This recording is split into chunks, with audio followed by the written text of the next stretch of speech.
Hi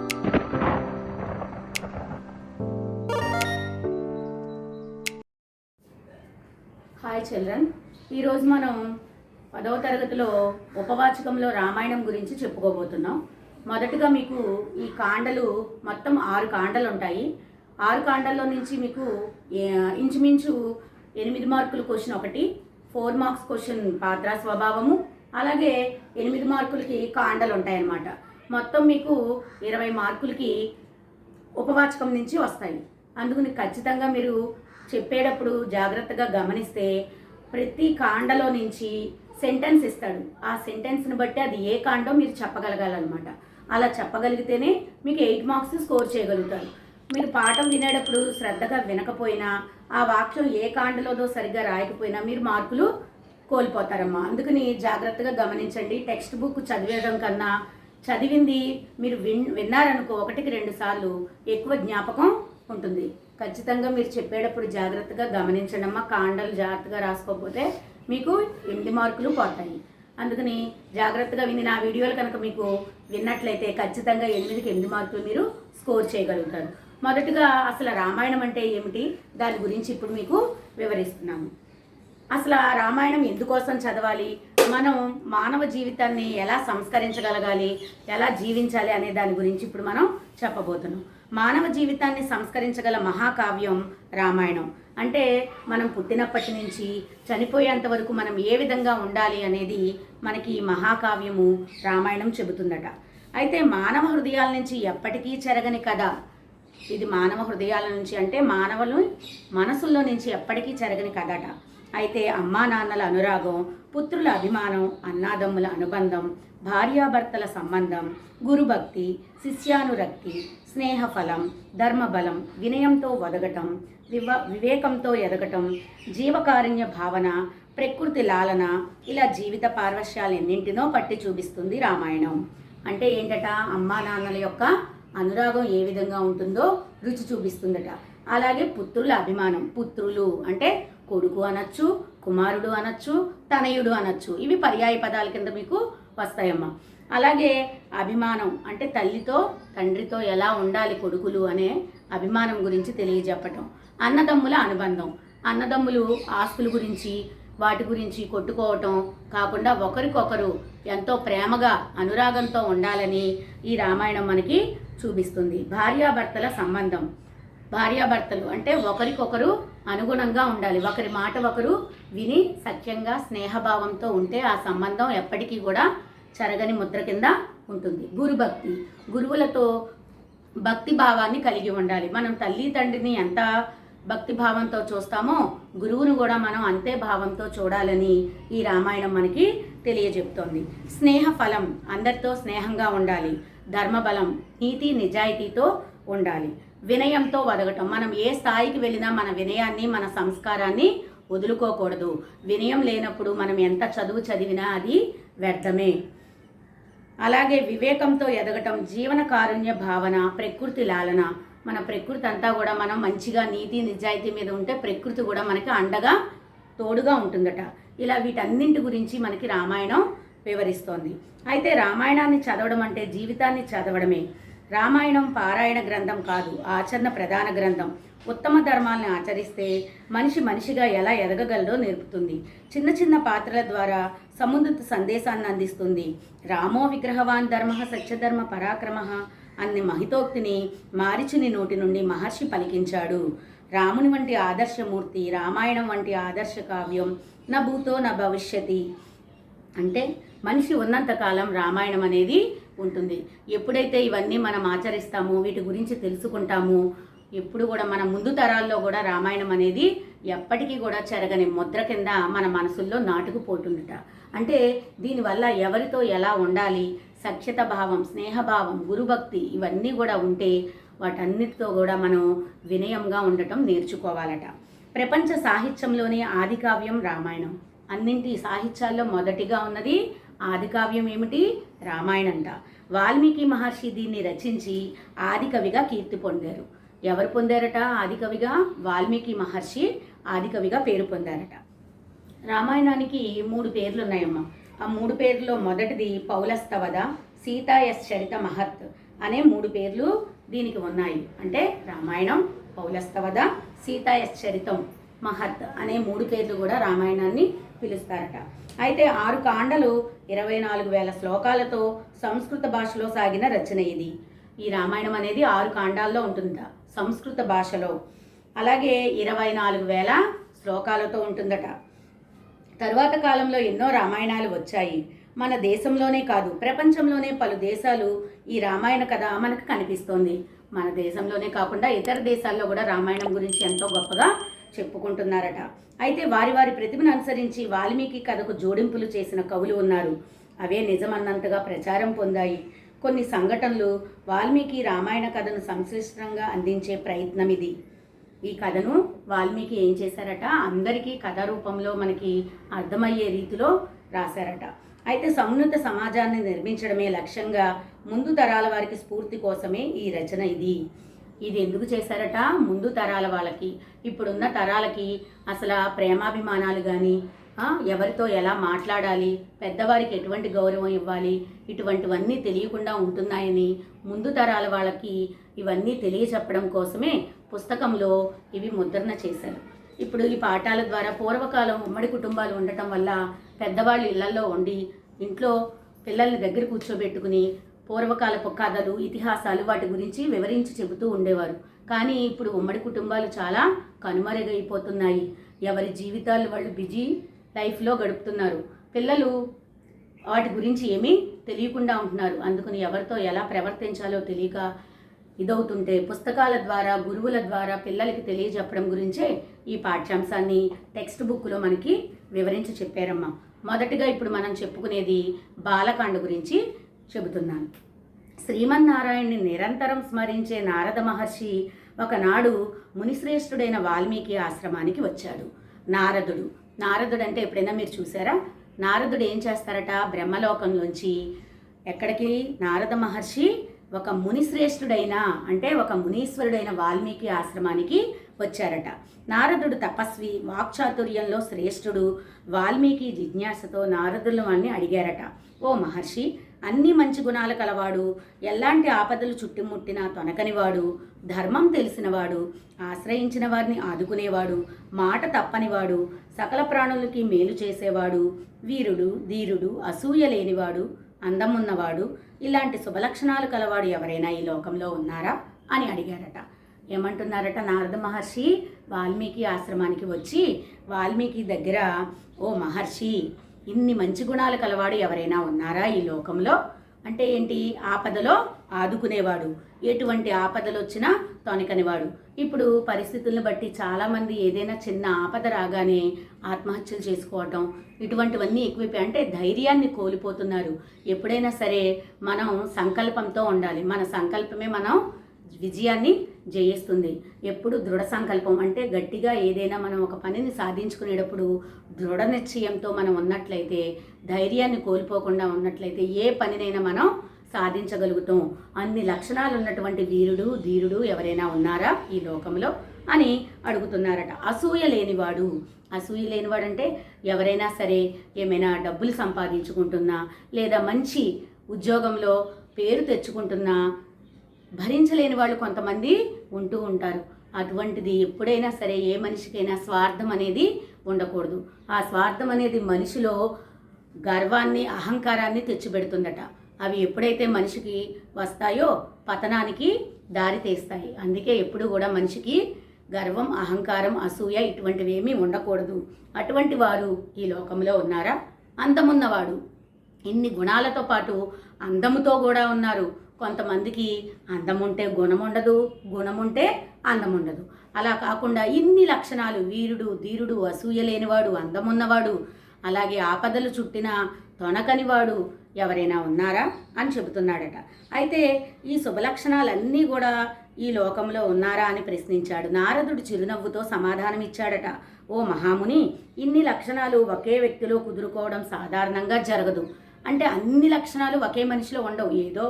ప్రతి మనిషికి ఏదో ఒక లోపం అనేది ఉంటుంది. కానీ ఇన్ని లక్షణాలు ఒకే మనిషిలో ఉందట. ఆ మనిషి ఎవరట? నీవు తెలిసిన విశిష్ట గుణాలన్నీ మూర్తిభవించిన వాడే శ్రీరాముడని తెలిపాడు. రామాయణంలో అన్ని లక్షణాలు సకల గుణాభివంతుడు శ్రీరాముడికి ఉన్నాయి. ఆయన కథను రామాయణ గాథను సంక్లిష్టంగా వాల్మీకి వినిపించాడు నారదుడు. అక్కడ నుంచి బ్రహ్మలోకానికి వెళ్ళిపోయాడు. వాల్మీకి ఇవ్వవలసిన సూచనలు సలహాలు ఇచ్చేసి అక్కడి నుంచి నారదుడు మళ్ళీ ఎక్కడికి వెళ్ళిపోయాడట? బ్రహ్మలోకానికి వెళ్ళిపోయాడు. రామకథ వాల్మీకి మనసులో నాటుకుపోయిందట. ఆ నారదుని చెప్పిన మాటలు మనసులో నాటుకుపోయాయి. ఎవరికి నాటుకుపోయాయి? వాల్మీకి మనసులో నాటుకుపోయాయట. అయితే నారదుని మాటలు ఇంకా చెవినిల్లు కట్టుకుని పోరుతున్నాయి. చెవునిల్లు కొట్టుకుని పోరుతున్నాయి అనేది మీకు జాతీయం కింద వస్తుందమ్మా.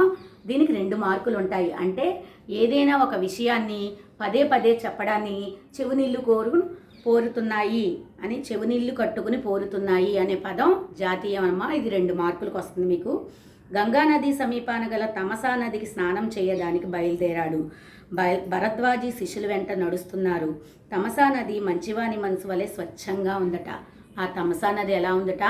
మంచివాని మనసు వలె స్వచ్ఛంగా ఉందట. అక్కడికి వాల్మీకి, భరద్వాజీ శిష్యులు వీళ్ళందరూ కూడా అక్కడికి బయలుదేరారట.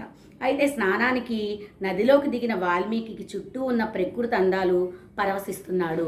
ఏం చేస్తున్నాడట? ఎప్పుడైతే వాల్మీకి ఆ నదిలోకి దిగంగానే చుట్టూ ఉన్న ప్రకృతి అంతా కూడా చూసేసరికి ఆయన మనసంతా కూడా పరవశించిపోయిందట. సమీపంలో ఒక కొమ్మ పైన క్రౌంచ పక్షుల జంటని చూశాడు. వాటి అనురాగం ముచ్చట గొలుపుతోంది. అందులో నుంచి అక్కడి నుంచి చూస్తుంటే ఒక కొమ్మ పైన క్రౌంచ పక్షుల జంట, అంటే ఒక మగ పక్షి ఆడపక్షి ఉన్నటువంటి జంటని చూశాడట ఆ వాల్మీకి. చాలా వాళ్ళ అనురాగం ముచ్చట గొలుపుతోందట. అయితే వాటి మధుర ధ్వనులు వీణుల ముందు చేస్తున్నాయి. ఇంతలో ఒక వేటగాడు క్రూర బాణంతో మగపక్షిని నేల కూల్చాడు. అది నెత్తురోడుతూ విలవెల్లాడుతూ ప్రాణాలను విడిచింది. ఆ ఎడబాటును తట్టుకోలేని ఆడపక్షి తల్లడిల్లిపోయింది. హృదయ విదారకమైన ఈ దృశ్యాన్ని చూశాడు వాల్మీకి. కరుణరసం జాలువారింది. ధర్మావేశం కట్టలు తెంచుకుంది. వెంటనే నోటి వెంట అప్రయత్నంగా ఎప్పుడైతే ఒక వేటగాడు కూర బాణంతో ఒక మగ పక్షిని నేల కూల్చాడట. ఆ మగపక్షి ఎప్పుడైతే నేల మీద పడిందో వెంటనే ఆడపక్షి వేదనతో రోదనతో ఎంతో బాధపడిందట. ఆ సన్నివేశం అంతా కూడా వాల్మీకి కళ్ళ ముందు కనిపిస్తోందట. ఆ ప్రాణాలను విడిచేసరికి ఆ ఎడబాటు అంటే దూరం అన్నమాట. అంటే ఆ భార్యాభర్తలు ఆ జంట యొక్క ఇది వేరిపోయేసరికి ఆ ఆడపక్షి తల్లడిల్లిపోయిందట. వెంటనే ఆ దృశ్యం అంటే కంటికి కనిపించేది దృశ్యం, అంటే మన కళ్ళకి ఏదైతే కనపడుతుందో దాన్ని దృశ్యం అంటారనమాట. అయితే వెంటనే వాల్మీకి కరుణ రసం కళ్ళు నుంచి నీళ్లు జాలువారాయట. వెంటనే నోటితో అప్రయత్నంగా ఒక శ్లోకం పుట్టిందట. అంటే శోకం నుంచి శ్లోకం పుట్టింది. శోకం అంటే బాధ, శ్లోకం అంటే వాక్యం అన్నమాట. అంటే ఈ బాధ నుంచి ఒక శ్లోకం పుట్టిందట. ఆ శ్లోకం ఏంటట? మానిషాది ప్రతిష్ఠాంతవా మగమహా శాశ్వత సమాహయత్ క్రౌంచ మిథునాదికం అవిదిహం కమమోహితం. ఓ కిరాతుడా, క్రౌంచపక్షి జంటలు పరవశమై ఉన్న ఒక పక్షిని చంపి నీవు శాశ్వతంగా అపకీర్తి పాలవుతావు. ఎప్పుడైతే నువ్వు మగపక్షిని చంపావో నువ్వు అపకీర్తి పాలవుతావు అని శపించారట. అన్న మాటలు వచ్చాయి. అననైతే అన్నాడు కానీ తరువాత అతనికే ఆశ్చర్యం వేసింది. ఈ మాటలు సమానాక్షరాలు గల 4 పాదాలతో లయబద్ధంగా వచ్చాయి.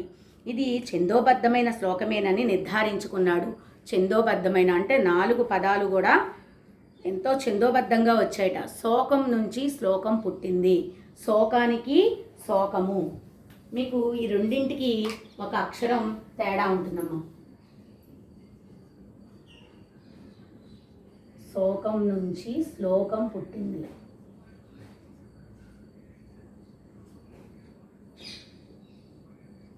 ఓన్లీ ఈ లావత్తు ఒక్కటే. శోకం అంటే బాధ.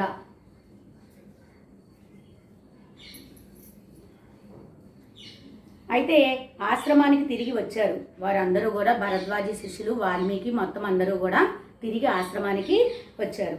అయితే క్రౌంచపక్షి దారుణ దృశ్యం మాత్రం వాల్మీకి మనసు నుంచి వెనుదిరగడం లేదు. అదే ఆలోచన, అదే ఆవేదన. ఇంతలో సృష్టికర్త అయిన బ్రహ్మ వాల్మీకిని చూడడానికి ఆశ్రమానికి వచ్చాడు. సృష్టికర్త అనే ఆయన ఎవరు? బ్రహ్మ ఏం చేశారట? వాల్మీకి ఆశ్రమానికి వచ్చారట. అయితే అతనికి శాస్త్రోక్త ఉపచారాలన్నీ చేశాడు వాల్మీకి. శాస్త్రోక్త ఉపచారాలు అంటే ఆయన రాగానే కాళ్ళు కడుక్కోవడానికి నీళ్లు ఇచ్చి లోపలికి రమ్మని కూర్చోవడానికి ఆసనం వేసి, ఆసనం అంటే కూర్చునేది ఆసనం అంటారు.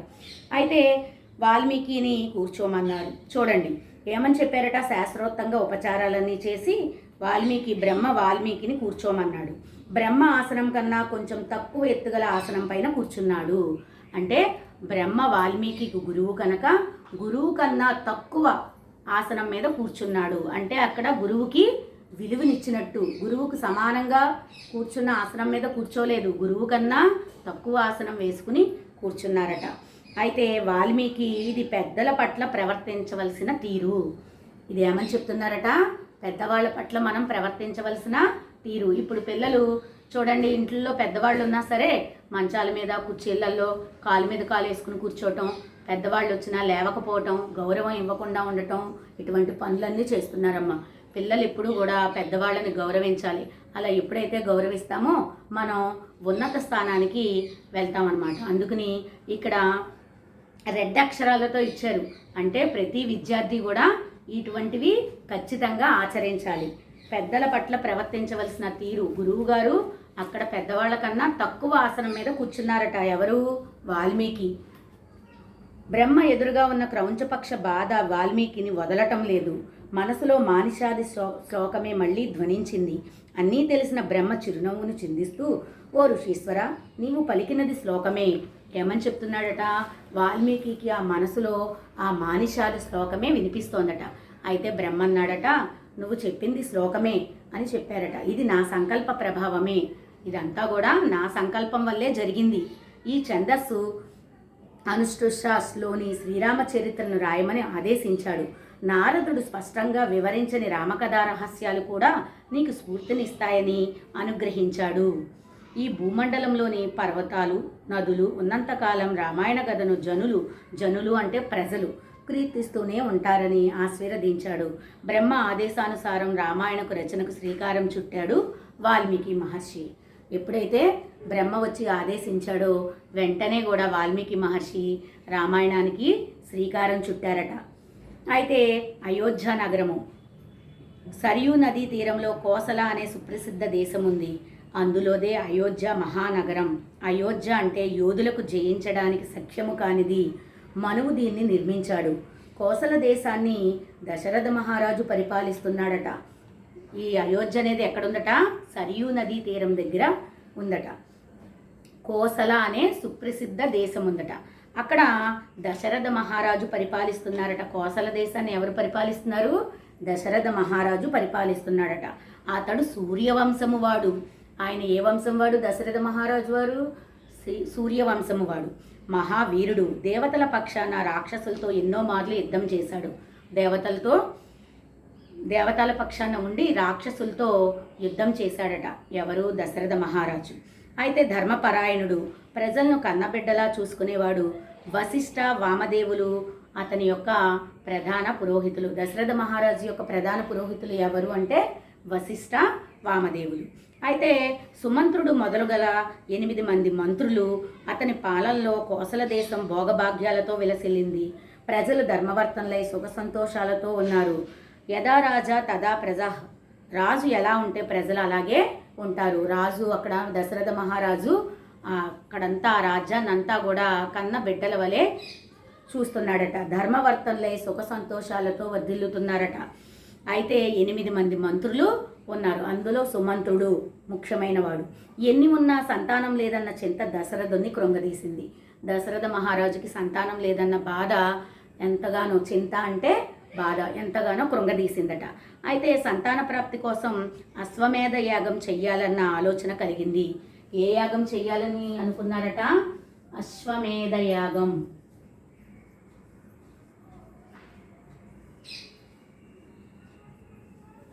అశ్వమేధ యాగం చెయ్యాలని అనుకున్నారట.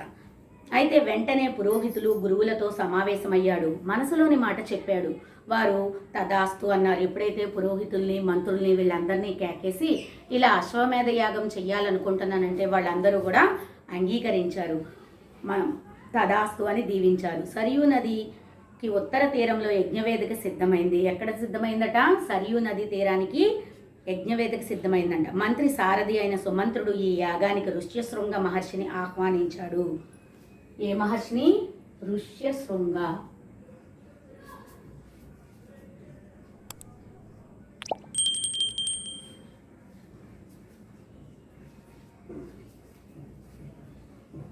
ఋష్యశృంగ మహర్షిని ఆహ్వానించారట. ఫలవంతమవుతుందని సూచించాడు. ఋష్యశృంగుడు విభండక మహర్షి యొక్క కుమారుడు. ఋష్యశృంగుడు ఎవరి కుమారుడు? విభండక మహర్షి. అయితే నిష్ఠ గర్విష్ఠుడు. అతడు ఎక్కడ ఉంటే అక్కడ వానలు బాగా కురుస్తాయట. దశరథుని ఆజ్ఞ మేరకు ఋష్యశృంగుని సగర్వంగా తోడుకుని వచ్చారు. 3 రోజుల పాటు అశ్వమేధ యాగం శాస్త్రోక్తంగా నిర్వహించారు. ఎన్ని రోజులు చేశారట అశ్వమేధ యాగం? 3 రోజుల పాటు చేశారట. అయితే శాస్త్రోక్తంగా మొత్తం అన్నీ కూడా 3 రోజులు చేశారు. తరువాత దశరథుడు ఋష్యశృంగంతో పుత్రప్రాప్తి కోసం చేయవలసిన క్రతువుని గురించి అడిగాడు. నేను ఇప్పుడు అశ్వమేధ యాగం చేశాను కదా, మరి సంతానం కలగడానికి ఏమి చేస్తే ఇదిగా ఉంటుంది అని చెప్పి అడిగాడట. అయితే ఆ భారాన్ని ఋష్యశృంగుని పైనే ఉంచాడట దశరథ మహారాజు. అయితే దశరథుని అభ్యర్థన మన్నించి ఋష్యశృంగుడు పుత్రకామాశ్రీ యాగాన్ని ప్రారంభించమన్నాడు. ఆశీస్సులు అందుకోవడానికి బ్రహ్మాది దేవతలు, గంధర్వులు, సిద్ధులు, మహర్షులు యజ్ఞశాలలో ప్రత్యక్షమయ్యారు. ఋష్యశృంగుడు ఏమని చెప్పాడట? పుత్రకామేష్టి యాగాన్ని కనుక నువ్వు ఆచరించినట్లయితే నీకు సంతానం కలుగుతుంది అని చెప్పాడట. అయితే అక్కడికి బ్రహ్మాది దేవతలు, గంధర్వులు, సిద్ధులు, మహర్షులు అందరూ కూడా వచ్చారట. అదే సమయంలో దేవతలందరూ బ్రహ్మను చేరి తాము గూడు వెళ్ళబోసుకున్నారట.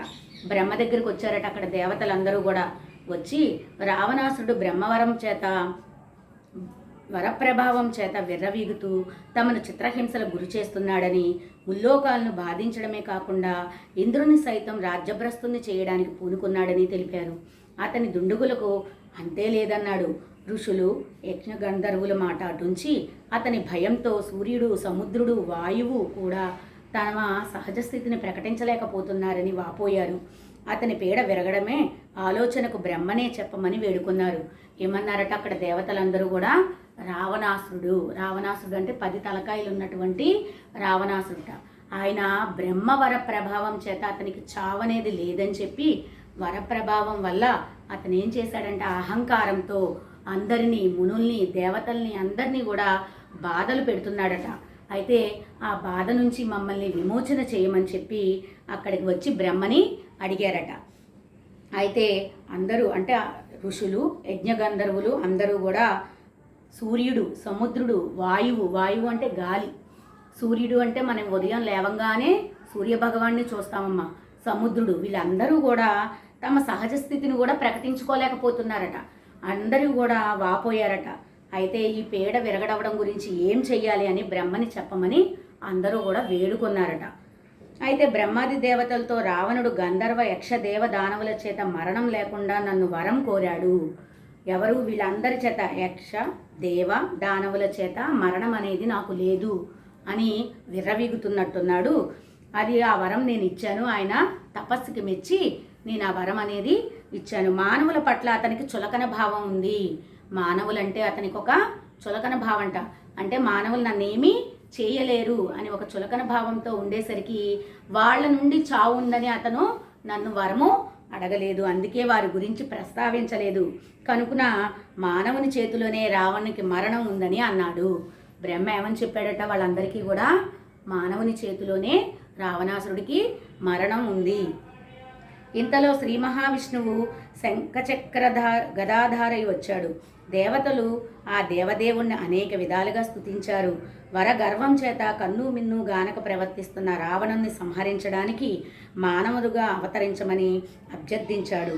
దశరథ మహారాజు గారి 3 భార్యలకు 4 రూపాలలో పుత్రుడు కమ్మని ప్రాధేయపడ్డారు.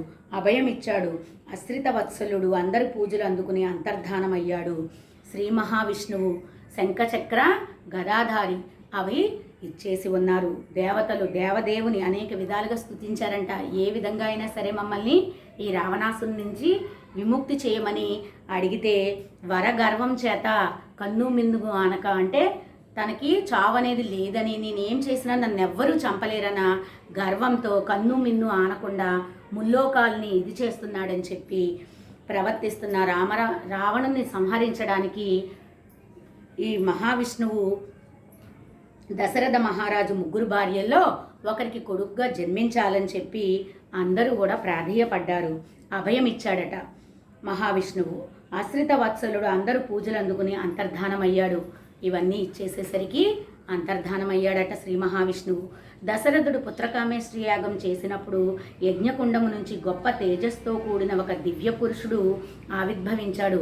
యజ్ఞకుండం యజ్ఞం చేసేటప్పుడు ఆ యజ్ఞం 4 వైపులా ఉండగా మధ్యలో నుంచి యజ్ఞకుండం గొప్ప తేజస్తో వచ్చిందట.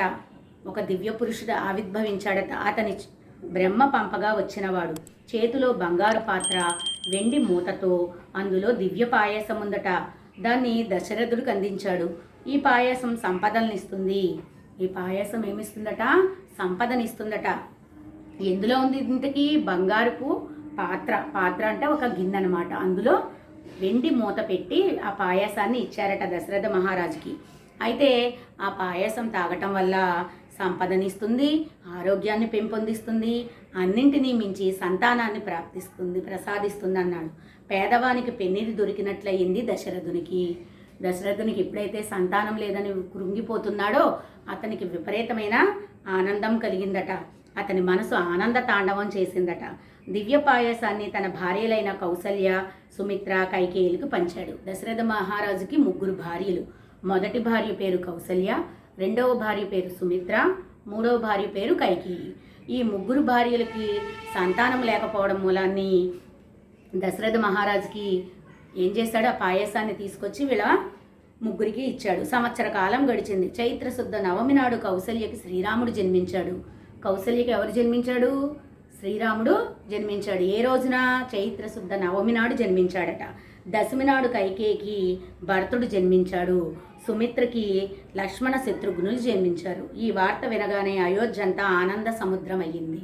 అయోధ్య అంతా కూడా ఆనందంతో మునిగిపోయిందంట. మొత్తం దశరథ మహారాజుకి ఎంతమంది?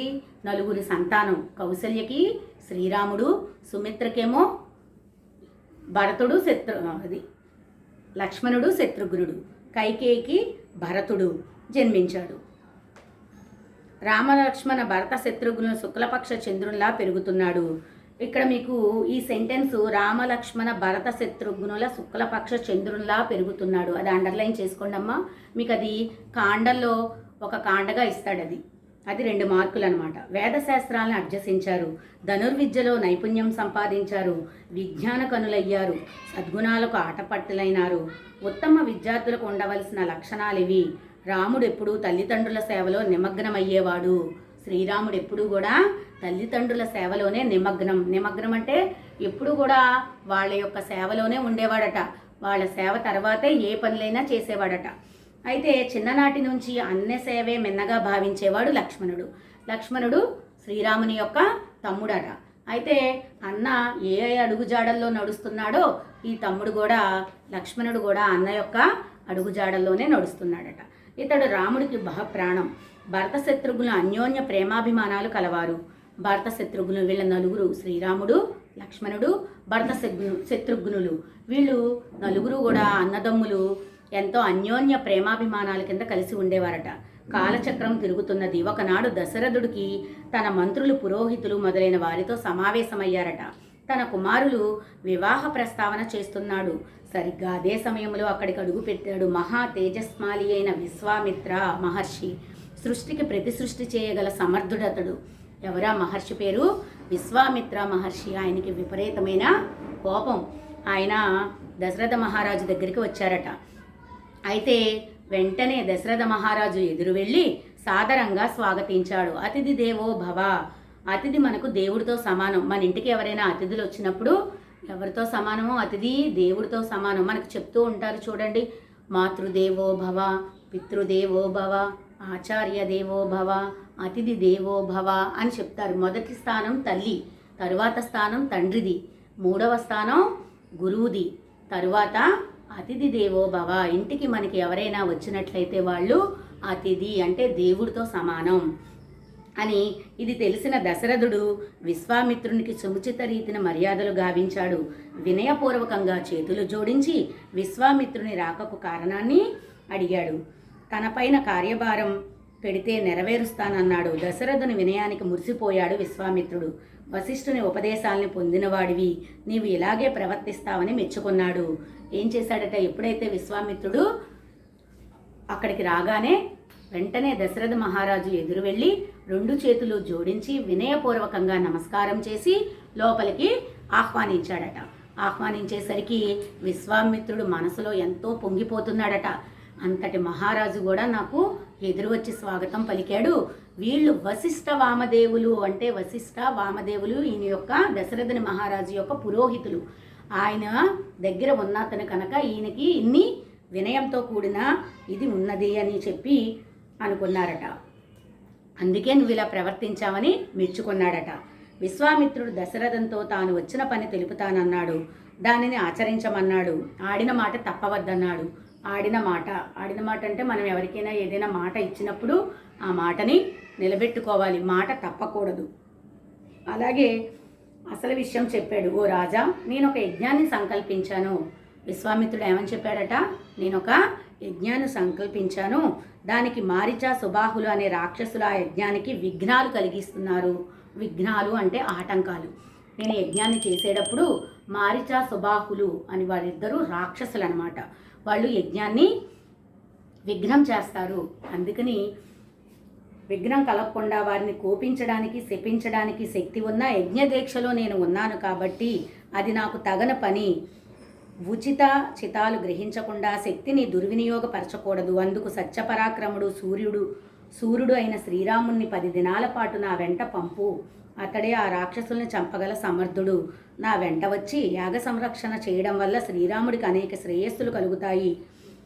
శ్రీరాముడి పరాక్రమం ఎలాంటిదో నాకు బాగా తెలుసు. నాకే కాదు, వశిష్ఠుల వారికి, వామదేవాది మహర్షులకు కూడా తెలుసు.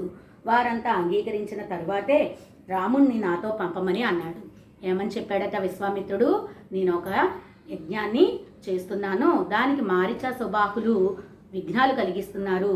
నేను వాళ్ళని శపించడానికి యాగంలో ఉన్నప్పుడు నేను అటువంటి పనులు చేయకూడదు. అందుకుని శ్రీరాముడికి అన్ని లక్షణాలు ఉన్నాయి. అటువంటి వాడు అక్కడికి వచ్చినట్లయితే శ్రీరాముడికి శ్రేయస్సు అంటే శుభము కలుగుతుంది. ఒక 10 రోజుల పాటు నాతో శ్రీరాముడిని పంపించు అని చెప్పి వశిష్ఠ వామదేవులను కూడా మీరు సలహా తీసుకుని పంపించవలసిందిగా రాముణ్ణి నాతో పంపమని అడిగాడు. అయితే ఈ మాటలు వింటుంటే దశరథుని గుండెలో రాయపడ్డది. చేతులు జోడించి, మహర్షి, నా రాముడు 16 ఏండ్లు కూడా నిండనివాడు. ఏమని చెప్తున్నాడట, వెంటనే దశరథుని మహారాజు గుండెల్లో ముళ్ళు గుచ్చుకున్నట్టయిందట. అమ్మో, నా రాముడికి 16 ఏళ్ళు కూడా లేవు, ఇటువంటి యజ్ఞానికి నేను కనుక పంపిస్తే నా రాముడికి ఏదైనా జరిగితే ఏమిటి అనే ఆలోచన వచ్చి ఏమని చెప్పాడట, నిండా 16 ఏళ్ళు కూడా లేవు, ధనుర్విద్య కూడా ఇంకా పూర్తి కాలేదు, నా రామునికి ఇంకా ధనుర్విద్య కూడా పూర్తి కాలేదు, యుద్ధ విషయాలతో తగిన పరిచయము లేనివాడు కనుక దయచేసి నా రాముణ్ణి కోరకండి. అంతగా కావాలంటే పాణి అయిన నేను మీ వెంట వస్తాను. మీ యాగాన్ని సంరక్షించే బాధ్యత నాది. ఇవన్నీ ఎట్లా ఉన్నా రాముణ్ణి వదిలి నేను ఒక్క క్షణమైనా బతకలేను. అంటే శ్రీరాముడు ధనుర్విద్య ఇంకా పూర్తిగా నేర్చుకోలేదు, అన్ని విద్యలు నేర్చుకున్న నేను మీతో పాటు వస్తాను అని చెప్పి విశ్వామిత్రుడికి చెబుతాడు. నేను శ్రీరాముడిని విడిచి ఒక్కరోజు ఒక్క క్షణమైనా నేను ఉండలేను. నా నోముల పంట రాముడు. ఇంతకు ఆ రాక్షసులు ఎవరి అండతో ఆ దుండుగానికి ఒడిగట్టారని అడిగాడు. అయితే విశ్వామిత్రుడు సమాధానమిస్తూ, పౌలస్త వంశజుడైన విశ్వవసుడైన మునికుమారుడు రావణాసురుడు. ఈ యజ్ఞాన్ని ఎవరు అవరోధాలు కలిగిస్తున్నారంటే ఎవరి యొక్క కుమారుడా? విశ్వవసుడనే ముని కుమారుడు. ఎవరు? రావణాసురుడు. ఎవరి యొక్క తండ్రి? రావణాసురుడు తండ్రి పేరేంటి? విశ్రవసుడు. ఈయన ఏ వంశానికి చెందినవాడట? పౌలస్త వంశానికి. మరి దశరథ మహారాజు ఏ వంశానికి చెందినవాడు? సూర్య వంశానికి చెందినవాడు. అయితే అతను కుబేరుడి యొక్క సోదరుడంట. అనేక రాక్షస బలాలు కలవాడు. బ్రహ్మ ఇచ్చిన అసాధారణ వరాల వల్ల అతనికి గర్వం ముబ్బిడైంది. ముల్లోకాలను అల్లకొల్లోలం చేస్తున్నాడు. అటువంటి వాడికి యజ్ఞం భగ్నం చేయడం అనేది అల్పంగా తోస్తుంది. అందుకే ఇటువంటి పనుల్లో పాల్గొనడం మారిచా సుబాహులు ఇతని చేత ప్రేరితులై యజ్ఞాలకు విఘ్నాలు కలిగిస్తున్నారు. విఘ్నాలు అంటే ఆటంకాలు. దశరథుడు మరింత భయపడ్డాడు. యుద్ధములో యమునితో సమానులైన ఎదుర్కోవడానికి నా చిన్న పాపన్ని పంపను, నేను కూడా యుద్ధ విషయంలో ఆసక్తుడని పలికాడు. ఏమని చెప్పాడట విశ్వామిత్రుడితో? రావణాసురుడు కదా, నేను కూడా ఈ యుద్ధ విషయంలో అసక్తుణ్ణి అని పలికాడట. దశరథి మాటలకు విశ్వామిత్రుడు అగ్గి మీద గుగ్గిలమైనాడు. ఈ సెంటెన్స్ కూడా మీకు కాండలో ఇస్తారమ్మా.